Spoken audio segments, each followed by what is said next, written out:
Welcome back. Would you recognize the symptoms of your pet overheating and is in distress? I continued my discussion with Dr. Lexi Becker about what to do and what not to do to save their life. So true heat stroke or hyperthermia is typically when the body temperature reaches above 104 degrees.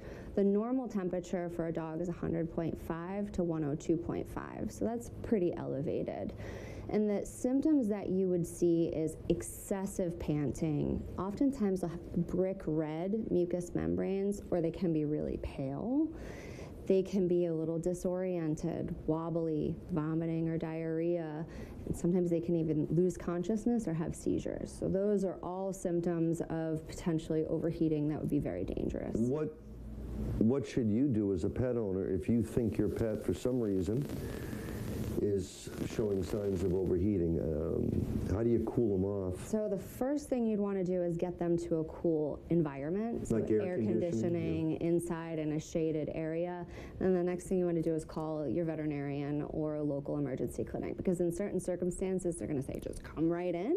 At other times they may say, okay, start the cooling process at home. This is a stupid question. You would not apply ice packs or anything like that, or would you? You would not. You would not. So it's actually recommended to do tepid water, not cold water.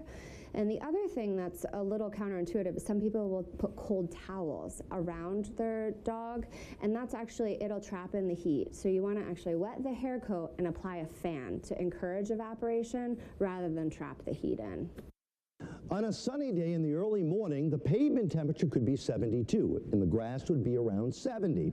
Now, as the sun heats things up, then the pavement could warm to 120 degrees, and the grass at 92. It's always best to walk early and late in the day. Have you heard of the 7-second rule? Place the top of your hand on the pavement. If it's too hot for you, it's too hot for your pet's feet. You may burn their paws. For example, if it's 90 outside, the pavement temperature will be near 140 degrees. And finally, we say this all the time, never leave pets or children in the car. It doesn't even have to be a hot day. If the temperature is 90 outside, in 10 minutes, the car will heat up to 109. In 30 minutes, 124, and in 1 hour, 133 degrees. This will be deadly.